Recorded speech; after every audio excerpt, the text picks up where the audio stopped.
Assalamualaikum and good afternoon, everyone. Thank you for joining us for today's webinar. My name is Fajr Nadeem, a coordinator at TMRAC. Today, we are presenting a webinar on the Finance Supplementary Bill 2023. The speaker for today's session is Mia Mohammad Ramzan. Definitely, you all guys are excited about our topic. Am I audible to everyone? If anyone Yes. has any questions, please write them in the message section. Before we begin, I would like to tell you guys about our learning objectives in this webinar. This webinar consists of informative discussions of government presents mini budget in parliament amid scrambling for an IMF loan. We would be happy to have your participation in discussion on how government collects rupees 170 billion in revenue through additional tax measures. If you have any questions during the presentation, please type them into the question box in your Microsoft Teams control panel. I'll bring them up during the presentation. Now, without further delay, I would like to introduce our speaker. Our speaker today is our very own Sir Mia Mohammad Ramzan, FCMA, FPFA, ACFE. He has overall 27 years of professional experience working in private and public sectors organizations. Since 2003, he is engaged in the business of management consulting and handling taxation matters of his clients' organization. Samia Mohammad Ramzan, CEO, TMRAC. Auzubillahi Bismillahirrahmanirrahim. Thank you all for your participation and sparing precious time to join us on this webinar that is on the Finance Supplementary Bill 2023. Almost a week before we conducted another webinar on sales tax and IT services, then this Finance Supplementary Bill emerged, where government imposed certain taxes to increase the tax revenue by 170 billion as per commitments with the IMF. You all know that what is happening all is in the news. So we will throw light on those amendments, how these are being implemented, and what are the pros and cons of the bills. So let's start. Objective of this webinar is to know about the recent tax burden through amendments in the tax laws to collect additional revenue to meet the IMF requirements. So what are those requirements and how these are being filled? So there are certain amendments in the sales tax laws, income tax law, and federal excise duty law. So through the amendments in these three federal laws, the government is hoping to have additional revenue. The first we will discuss the amendments in the Sales Tax Act 1990. So since Sales Tax Act 1990, the major amendments are just the rate increase in the sales tax rate. Already people are saying that the rate should be in single digit as in other many countries. In any developing country like Pakistan cannot afford so much higher rate because the level of income of the people is not that much high. These taxes, although there are VAT rate up to 28% in few countries, but in Pakistan, the country like Pakistan, where the poverty line, most of the people are living below the poverty line, and they are all already there is inflation, and you all know that there is price hikes. So this indirect tax always result into the price hikes, so which is not affordable by the people, but government has to take this harsh step because there was no other room besides this, that how to increase the tax revenue. So this straight 17% from by the increase of 1% sales tax rate, government would be able to generate around 100 billion. So this rate has been increased from 17 to 18% since the bill was to be presented before the parliament. You all know the president did not sign it to make it ordinance, and then government had no other option because the IMF deal was to be finalized. And then the bill went to the parliament, and yesterday it has been passed with few amendments, but still the president, it has to get the president assent, and then it will become the act, and all the amendments which have been made through the bill would become effective from the next day when the president will give assent on the passed bill. The news up till now, I think I have not heard that President has given assent. Definitely, he will give assent by today, and all the amendments will be effective from tomorrow.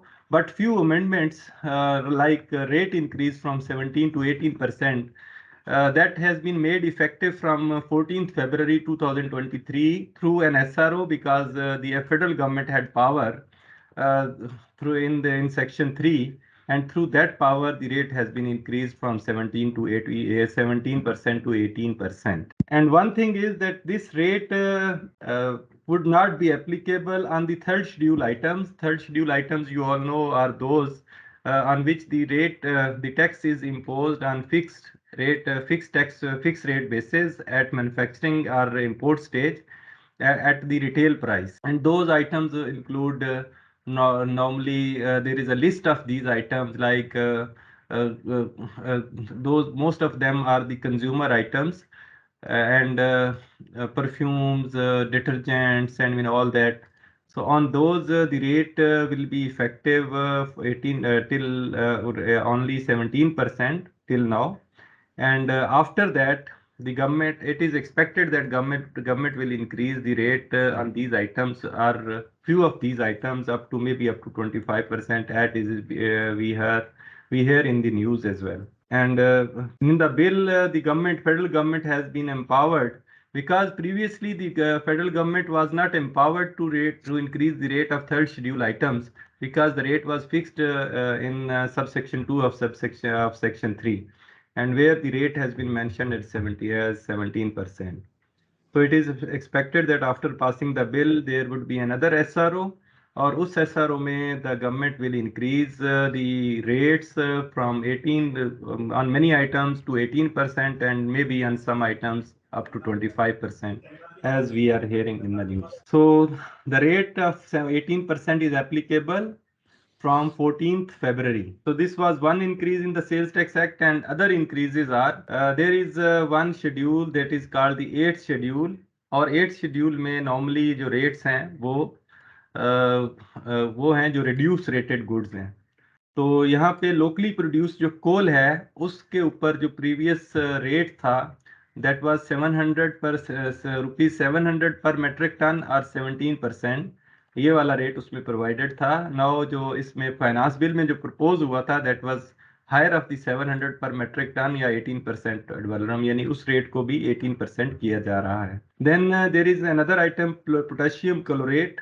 ये भी basically item, potassium chlorate जो है, ये use होता है detergents वगैरह में, और उसके अलावा फायर के लिए यूज होते हैं ये आइटम्स, जैसे माचिस बनाने में और बाकी चीज़ों में. तो इस पे भी रेट जो है वो 17% अलॉन्ग विद ₹60 था, तो इसको 18% किया जा रहा है, यानी ₹60 जो है वो एक्स्ट्रा उसमें पर केजी उसके ऊपर है. इसके अलावा 9th शेड्यूल है एक, यानी सेल्स टैक्स में बहुत कम अमेंडमेंट्स हैं. एक ही अमेंडमेंट बहुत बड़ी है, जिससे अच्छा खासा रेवेन्यू कलेक्ट हो सकता है, that is increase of sales tax rate from 17% to 18%, और उससे बहुत बड़ा इम्पैक्ट है रेवेन्यू का.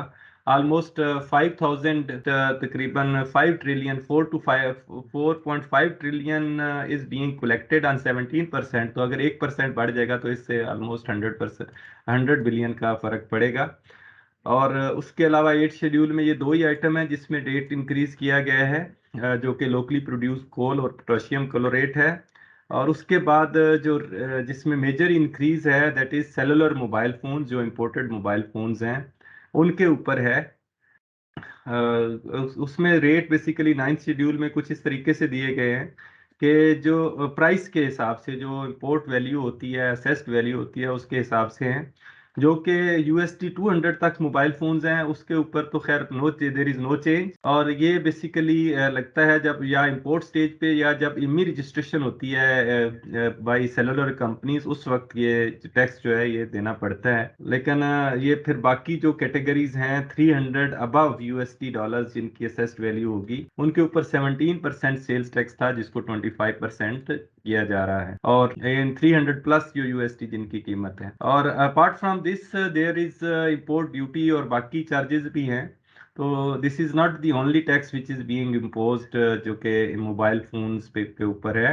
उसके अलावा दूसरे टैक्सेस भी हैं। Along with that this 25% would be an added tax, जो पहले 17% था। सो सेल्स टैक्स में जो चेंजेस हैं those are only the rate increase. उसके बाद फेडरल एक्साइज एक्ट है, और जैसा कि आप सबको पता है कि फेडरल एक्साइज एक्ट 2005 में इसमें भी रेट्स में इंक्रीज किया गया है। बेसिकली गवर्नमेंट को रेवेन्यू चाहिए था, बाकी कोई अमेंडमेंट्स नहीं की गई लॉज में, एक्सेप्ट इनकम टैक्स लॉ में एक आध अमेंडमेंट की गई है, वो भी हम डिस्कस करेंगे। यहाँ पे जो एक्साइज फेडरल एक्साइज ड्यूटी है, देयर आर सर्टन आइटम्स जिनके ऊपर सेल्स टैक्स के साथ साथ एक्साइज ड्यूटी भी एप्लीकेबल है, जिसमें जो मेजर आइटम्स हैं वो सिगरेट्स और बेवरेजेस हैं, और इन्हीं का ही ज्यादा यूज है और मेजर रेवेन्यू भी कलेक्ट होता है इनसे। तो वहां पे गवर्नमेंट ने देखा कि इधर रूम बचता है, जिसके अगर रेट ज्यादा कर दिए जाएं तो there would be upfront revenue. और दूसरी बात ये भी है कि दीज आर दी आइटम्स जिनके ऊपर जो फेडरल एक्साइज ड्यूटी या सेल्स टैक्स मैन्युफैक्चरिंग स्टेज पे ही गवर्नमेंट को कलेक्ट हो जाता है, बाकी सप्लाई चेन में जाने से पहले ही। तो इरेटेड वाटर्स उसमें से एक हैं, जिसके ऊपर सेल्स टैक्स के साथ साथ 13% ऑफ द रिटेल प्राइस जो एक्साइज ड्यूटी थी, जिसमें इरेटेड वाटर्स जो CSD कार्बोनेटेड ड्रिंक्स हैं जैसे पेप्सी कोक और बाकी जो इस तरह के ड्रिंक्स हैं उनके ऊपर 13% एक्साइज ड्यूटी थी। अपार्ट फ्रॉम सेल्स टैक्स जो 17% था वो था ही था, वो भी 18% हो जाएगा। और इसके साथ साथ aerated waters containing added sugar या अदर स्वीटनिंग मैटर्स जो हैं उसके ऊपर भी, और if manufactured wholly by from juices और पल्प उसके ऊपर भी 13% रेट था। ये serial number 4, 5 and 6 which has been increase to 20%, the major increase, जिससे बेवरेजेस की प्राइसेस जो हैं वो बहुत ज्यादा बढ़ गई हैं। इसके साथ साथ then there is major tax collection at manufacturing stage on retail price based, that is the cigarettes. और सिगरेट्स के ऊपर जो है वो भी बहुत ही ज्यादा इंक्रीज टैक्स किया है, और इससे भी मेजर रेवेन्यू कलेक्ट हो सकता है गवर्नमेंट को। और जो सिगरेट्स के ऊपर जो टैक्स कलेक्शन है ये भी इफेक्टिव फ्रॉम 14 फरवरी है। वो SRO 179 था, जिसमें सेल्स टैक्स रेट इंक्रीज किया गया, जबकि फेडरल एक्साइज ड्यूटी जो सिगरेट्स पे इंक्रीज की गई that has been made effective from 14 फरवरी थ्रू SRO 178 1 2023। और इसमें अगर देखा जाए तो आप समझें there are two categories of cigarettes. उसमें एक ये है कि पर पैक या पर 1000 सिगरेट्स अगर प्राइस जो है वो पहले था 6,660 रुपीज, अगर पर 1000 सिगरेट्स की प्राइस है तो उनके ऊपर जो उससे एक्सीड करती है या उससे लेस है, तो एक तो उस प्राइस के गैप को बढ़ा दिया गया है, क्योंकि डेफिनेटली प्राइस तो बढ़नी थी अभी इतना टैक्स लगाने के बाद। तो सिगरेट कैटेगरीज जो हैं जिसकी प्राइस पर थाउजेंड सिगरेट 9000 बनती है या 9000 से इंक्रीज करती है, उनके ऊपर sales tax federal excise duty थी पहले 6500 पर 1000 सिगरेट्स, यानी 6 रुपये 50 पैसे पर सिगरेट। 6 रुपये 50 6.5 पर सिगरेट थी। अब इसको कर दिया गया है 16,500 पर 1000 सिगरेट्स। तो इसका मतलब है कि 10 रुपीज पर सिगरेट, और 20 का अगर पैक्स होता है तो 200 पर पैकेट ऑफ 20 सिगरेट्स जो हैं, आप समझें कि 200 ये बड़ा है। नॉट ओनली दिस, इसके साथ साथ आप ये देखें कि सेल्स टैक्स भी फिर additional price including excise duty लगेगा। तो ओवरऑल अगर देखा जाए, अगर 16,500 ये एक्साइज ड्यूटी बढ़ी है तो साथ सेल्स टैक्स की अमाउंट भी बढ़ेगी, जो कि 2000 एंड जो पूरी जो अमाउंट बढ़ेगी एक पैकेट पे वो 236 रुपीज बढ़ेगी। इसी तरीके से जो सिगरेट्स लेस प्राइस्ड हैं उनके ऊपर जो पर 1000 सिगरेट्स जो हैं वो तकरीबन 3000 पर 1000 सिगरेट्स जो ड्यूटी है वो बढ़ी है, that is also effective from 14 फरवरी। इसके अलावा एक और आइटम है सीमेंट। सीमेंट ऑल्दो पहले भी काफ़ी ज़्यादा इसमें प्राइसेस बढ़ चुकी हैं, बट उसमें भी 50 पैसे पर किलोग्राम जो फेडरल एक्साइज ड्यूटी है वो बढ़ी है। पहले थी 1 रुपी एंड 50 पैसा पर किलोग्राम, और अब इसको 2 रुपीज पर किलोग्राम किया जा रहा है। मीन अगर 50 kg का बैग है तो उसके ऊपर जो फेडरल एक्साइज ड्यूटी बढ़ेगी वो 25 रुपये बढ़ेगी। देन एक नया आइटम इंक्लूड किया गया है जो कि शायद पहले इसके टैक्स के फेडरल एक्साइज ड्यूटी के एम्बिट से बाहर था, सेल्स टैक्स तो उसके ऊपर था। That is sugary fruit juices. वो जो ऊपर पहले इरेटेड वाटर्स वाले हैं, दोज आर CSD जो कार्बोनेटेड ड्रिंक्स हैं वो होते हैं। ये नॉन कार्बोनेटेड जो ड्रिंक्स हैं, जूसेस हैं, सिरप्स हैं, स्क्वॉशेज हैं, लाइक जामे शीरी, करशी, ये वो, और उसके अलावा जो और बहुत सारे स्क्वैशेज हैं उसके ऊपर सेल्स टैक्स तो था लेकिन फेडरल एक्साइज ड्यूटी नहीं थी। उनके ऊपर भी अब फेडरल एक्साइज ड्यूटी जो है वो लग रही है 10%। तो this is the increase in rates in federal excise. इसके अलावा फेडरल एक्साइज एक्ट में कुछ एक्साइजेबल सर्विसेज भी हैं। फेडरल एक्साइज जो एक्साइजेबल सर्विसेज हैं उसमें जो इंक्रीज किया गया है that is on on on the travel facilities, जो कि एयर टिकट्स होती हैं। और एयर टिकट्स में भी क्लब, बिजनेस और फर्स्ट क्लास जो है उसके ऊपर इंक्रीज किया गया था। पहले इसका रेट था ₹50,000 पर टिकट।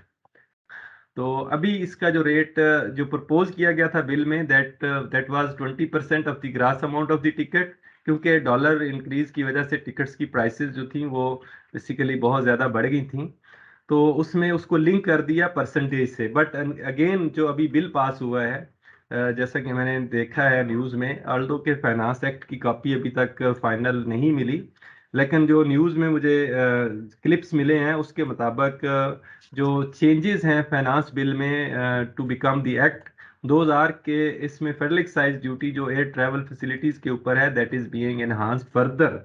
यानी जिसमें बेसिकली ये लेफ्ट साइड पे हाईलाइटेड है कि फिक्स चार्ज ऑफ ₹250,000 पर ticket will be levied on the business class tickets for Canada and America. और उसके बाद फिर business class ticket for Europe will be 150,000। और बाकी जो मिडल ईस्ट की हैं business class, middle east and Africa, उसके लिए 75,000 पर ticket additional federal excise duty होगी। तो ये अभी बिल आएगा तो इसमें ये कंफर्म भी हो जाएगा। एनी हो जो प्रपोज था दैट वाज 25, उसको सिर्फ लिंकेज किया गया था उसकी प्राइस से, that was 20% of the gross amount of the ticket. So federal excise duty में भी गवर्नमेंट जो है वो अच्छा खासा रेवेन्यू जो है वो एडिशनल कलेक्ट करेगी। That is around which is estimated to around 50 billion, जिसमें सिगरेट्स और बाकी जो बेवरेजेस हैं इसकी बहुत ज़्यादा कंजम्पशन है। और अभी वैसे भी गर्मियों के महीने आने वाले हैं और जिसमें रमज़ान और रोज़े भी आएंगे हमारे, तो इसका मेजर कंजम्पशन होगी, जिसकी वजह से वैसे भी सीज़न पाकिस्तान में जो होता है वो फरवरी मार्च से स्टार्ट होता है ड्रिंक्स का और इसका स्क्वैशेस वगैरह का। तो इसमें मेजर रेवेन्यू कलेक्ट हो सकता है गवर्नमेंट को for the next 3-4 months. May be के जून में जो बजट आएगा उसमें ये चीज़ें रिवाइज हो जाएं। बट अब till then mean the rates have been increased on which had been explained earlier। यानी ये 2 पेजेस हैं फेडरल एक्साइज में। इरेटेड वाटर, सिगरेट्स और शुगरली फ्रूट जूसेस पे एक्साइज ड्यूटी बढ़ी है, और उसके अलावा एयर ट्रैवल फैसिलिटीज जो है इसके ऊपर एक्साइज ड्यूटी बढ़ी है ऑन द एक्साइजेबल सर्विसेज। इसके साथ साथ इनकम टैक्स ऑर्डिनेंस में भी अमेंडमेंट्स आई हैं। उस पर जो मेजर टैक्स लगा है वो तो बेसिकली फंक्शंस एंड गैदरिंग्स जो है उसके ऊपर है। इसको मैं पहले डिस्कस करूंगा, बाकी 2 अमेंडमेंट्स जो हैं उसको बाद में डिस्कस करता हूँ। फंक्शंस एंड गैदरिंग्स पे पहले भी टैक्स था, ईयर बैक इसको ख़त्म किया गया था। इसमें यह है कि जो भी फंक्शन और गैदरिंग्स होंगी, कोई वर्कशॉप करेगा, सेमिनार करेगा, वेडिंग्स करेगा, मैरिज हॉल्स में, बैंक्वेट्स में, किसी भी जगह पे, होटल्स, रेस्टोरेंट्स, कमर्शियल लॉन्ज में, क्लब्स में या किसी भी कम्युनिटी प्लेस में, उसके ऊपर 10% एडवांस टैक्स जो है वो लागू होगा। This is adjustable tax, but वो एक गवर्नमेंट को अपफ्रंट रेवेन्यू आता है। तो जो फंक्शंस और गैदरिंग्स जितनी है उसके ऊपर 10% टैक्स जो है वो अगेन लेवी किया गया है। पहले ये था इनिशियली, ये 5-7-8 साल पहले लगाया गया था, फिर इसका रेट 5% भी रहा है बीच में, और बाद में इसको ख़त्म कर दिया गया था। Now again it has been imposed. और इसमें बेसिकली ये है कि अगर किसी के ऊपर टैक्स नहीं भी है तो तब भी ये टैक्स गवर्नमेंट ने थ्रू दीज प्रेस्क्राइब पर्सन जो कि ओनर और लीज होल्डर और ऑपरेटर और manager of the marriage halls वगैरह हैं, उनसे ये वो कलेक्ट करेंगे, गवर्नमेंट ट्रेजरी में जमा करवाएंगे। So this is one amendment. इसके साथ साथ एक और अमेंडमेंट है। ये गवर्नमेंट ने ऑल्दो के this is very technical amendment, इसको थोड़ा सा समझने की ज़रूरत है कि जो कंपनीज हैं अदर देन लिस्टेड कंपनीज, आप सबको अंदाज़ा होगा कि उनके शेयर्स ट्रांसफ़र होते हैं और उनके ऊपर कोई कैपिटल गेन टैक्स जो है वो खुद से जमा किसी को करवाना पड़ता है, और नॉर्मली ये कैपिटल गेन टैक्स गवर्नमेंट की नज़रों में नहीं आता। द रीज़न बीइंग इज कि नॉर्मली जो शेयर्स हैं प्राइवेट कंपनीज के, वो तो फेयर मार्केट वैल्यू पे ही, जो उसकी पार वैल्यू होती है शेयर की, उसी पे ही ट्रांसफ़र डीड्स वगैरह बन के जमा हो जाती हैं, और इतना ज़्यादा उस पे ऊपर तवज्जो नहीं दी जाती अनटिल अनलेस कोई यानी हैवी डील हो रही हो जिसमें कंपनी ही दूसरे बंदे को ट्रांसफ़र हो रही है, तो उसमें कंसिड्रेशन जो है वो more than the share price जो कि होती है एक फेस वैल्यू, उसके उससे ज़्यादा हो सकती है, तो उसमें गवर्नमेंट को थोड़ा बहुत टैक्स मिलता है, बट अप फ्रंट कुछ नहीं मिलता। That is again at the year and, जब किसी ने रिटर्न फाइल करनी है तो उसके वक्त उस वक्त मिलता था। तो ये तमाम कंपनीज जो not listed on the stock exchange, और आपको आपको शायद अंदाजा होगा कि जो स्टॉक एक्सचेंज में लिस्टेड कंपनीज हैं उनमें जब शेयर्स की ट्रेडिंग होती है, एक शेयर ट्रांसफर होता है दूसरे को, तो उसमें एनसीपीएल जो national clearing company Pakistan limited है, एनसीसीपीएल, वो उसका टैक्स के लिए विद होल्डिंग एजेंट है, और वो एज पर सेक्शन 37 है, उसमें जितने भी वो टैक्स रेट्स हैं उसके मुताबिक टैक्स एडवांस में करके तो वो जमा हो जाता है, which is fix and final tax as well, यानी फिक्स रेट है, उस रेजीम में शामिल है। बट जो अदर देन दोज कंपनीज जो कि स्पेशली प्राइवेट कंपनीज या public companies other than listed companies जो कि एनसीसीपीएल के परव्यू में नहीं आती, उनके ऊपर, उनकी शेयर्स की ट्रेडिंग के ऊपर या शेयर्स ट्रांसफर के ऊपर कोई टैक्स गवर्नमेंट को नहीं जाता। तो this is one of the major amendment अगर इसको देखा जाए, क्योंकि कंपनीज के शेयर्स अक्सर ट्रांसफर हो रहे होते हैं, तो उसमें बेसिकली जो सेलर है उसके ऊपर 10% ऑन दी 10% जो है वो टैक्स उसके ऊपर इम्पोज किया गया है, advance tax. This is also adjustable tax, और इसमें जो जिम्मेदारी लगाई गई है जो परचेजर ऐसे शेयर्स का जिसको ट्रांसफर होंगे, वो उसमें से टैक्स जो है विद हेल्ड करेगा और with in 15 days government treasury में जमा करवाएगा। So this is how it will work. और इसको फर्दर समझने की ज़रूरत है। इसमें एक और भी बात है कि इसमें उसकी फेयर मार्केट वैल्यू पे वो टैक्स जो है वो कलेक्ट होगा, एंड फेयर मार्केट वैल्यू जो है वो नॉर्मली मैंने बताया कि कैसे डिटरमिन होगी, देयर आर अगेन क्वेश्चंस। तो उसके लिए इसमें जो इस सेक्शन को अगर हम मैं बाद में इस सेक्शन को गौर से मीन सारी वन बाय वन क्लासेस में भी पढ़ाऊंगा, बल्कि अभी जस्ट अंडरस्टैंडिंग के लिए कि this tax would be deducted by the person acquiring shares from the gross amount paid as consideration at fair market value, and fair market value कैसे determine होगी, उसके लिए अगेन इस सेक्शन में जो 37 है इसमें जो सब सेक्शंस ऐड किए गए हैं उसमें ये बताया गया है कि for the purpose of fair market value इसकी कैसे कैलकुलेट होगी। The fair market value shall be as prescribe for subsection 4 of 101A। 101A में बेसिकली एक प्राइस डिटरमाइंड की गई है फॉर दी नॉन रेजिडेंट जो बंदे लोग हैं, वो अगर लोकल कंपनी में जो है वो शेयर्स इन्वेस्ट करते हैं, शेयर्स लेते हैं, तो उसके लिए तो उसकी वैल्यू डिटरमाइन की गई है। तो उसके लिए बेसिकली ये है कि उसके जो एसेट्स हैं उस कंपनी के, उसको without liabilities 50% of the assets will represent the fair market value of the share price.